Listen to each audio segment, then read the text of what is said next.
Magandang hapon mga kasaka. Ito po ang second part ng aming tanim na papaya po.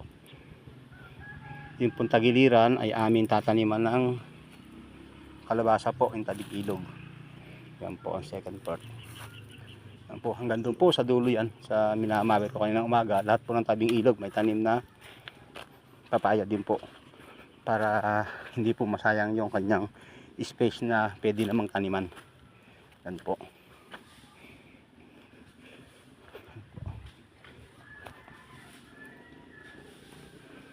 Po, hanggang doon po sa dulo po, puno ng papaya yan. Ayan po, makikita natin.